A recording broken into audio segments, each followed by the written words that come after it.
जहाँ कही कि जदि पाणीपागर किसी चेंज हुए निश्चित भाव में मुझे अपडेट आनी ताहा ही घटी बहुत बड़ परिवर्तन घटी जहाँ अनुमान करा 23 तारिख 24 तारिख बेलू उत्तर ओडिशा ता संलग्न पश्चिम बंग एवं बिहार और झारखंड उपर गोटे घूर्णिबलय रही घूर्णिबलय जो वर्षा हबार थिला ताहा टिके बे अधिक शक्तिशाली कि लघुचाप रूप नहीं पारे से घूर्णिबलय रहिबो कि लघुचाप नहीं पारे हेबो कि न हेबो एपर्यंत ठीक से जना पड़े किंतु ताहा फल रे उत्तर ओडिशा टू नहीं कि पूरा दक्षिण ओडिशा छत्तीसगढ़ महानदी उपर मुंड पर ता सहित घूर्णिबलयर एरिया भितरू मौसुमी सक्रिय सहित निम्न चाप रेखा सी मध्य सक्रिय रही जहाँ फल ओडिशा छत्तीसगढ़ मध्य प्रदेश भल वर्षा जहाँ को कहती 100 मिलीमीटर अधिक वर्षा नेक्स्ट 3 दिन भितर प्रतिदिन पश्चिम ओडिशा दक्षिण ओडिशा और छत्तीसगढ़ पर स्पेसिफिक महानदीर उपर मुंड पर प्रबल रु अति प्रबल वर्षा देखा मिल ता सहित जो कही 26 तारिख बेलू गोटे घूर्णिबलय लघुचाप रूप में परिणत हम ताहा मध्य लघुचाप परिणत हबार संभावना अधिक अधिक घनीभूत हो वेलमार्क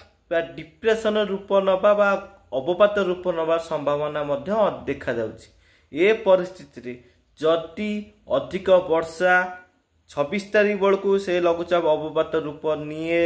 निश्चित भाव में बड़ धरणर बन्या आशंका देखा दे पारे उत्तर ओडिशा एवं महानदी उपरे महानदी बेसिक अधिक वर्षा देखा मिल 30 तारिख पर्यंत 30 तारिख पर्यंत महानदी उपर मुंडे प्रबल वर्षा रहिबो एवं बन्या आशंका एड़ाई दिया जाई न पारे जदि भी आगामी दिन में किसी परिवर्तित हुए किसी दिन किसी घंटा मध्य परिवर्तन हो जाउची पाणीपाग उपरे निश्चित भाव में आगामी दिन में जब किसी परिवर्तन घटे निश्चित भाव में आप भिडियो आनिबी किंतु 30 तारिख पर्यंत प्रबल वर्षा लगी रहिबो जेहेतु उत्तर ओडिशा उपरे गैंगेटिक वेस्ट बेंगल एवं उत्तर बंगोपसागर पर सृष्टि होइतिबा लघुचाप 26 तारिख जदि हुए ताहा दक्षिण पश्चिम आड़ को ढलिकी रहिबो एवं दक्षिण पश्चिम आड़े ही अधिक वर्षा हुए जो लघुचाप जो सृष्टि हुए लघुचापर सबुले बाम पट बा दक्षिण पश्चिम अंचल अधिक वर्षा हुए कहीं मौसुमी सहित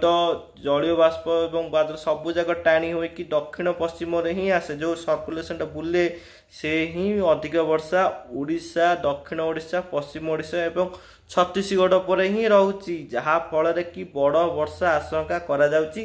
बन्या मध्य आशंका करा जाउची जदि भी किसी परिवर्तित हुए पाणीपागर किसी अपडेट आसे निश्चित भाव में मुझे आगामी वीडियो करी आपको जनइबी एंटी देखुता एवं सतर्क रुहतु ये वर्षा बड़ वर्षा 30 तारिख पर्यंत देखा मिल घूर्णिबलय 23 रु आरंभ हो 24 तारिख पर्यंत रहीब 25 तारिख संध्या बेलू घूर्णिबलय लघुचाप उत्तर ओडिशा पटू ता सहित प्रबल वर्षा 29 तारिख पर्यंत तो 30 तारिख पर्यंत प्रबल वर्षा रही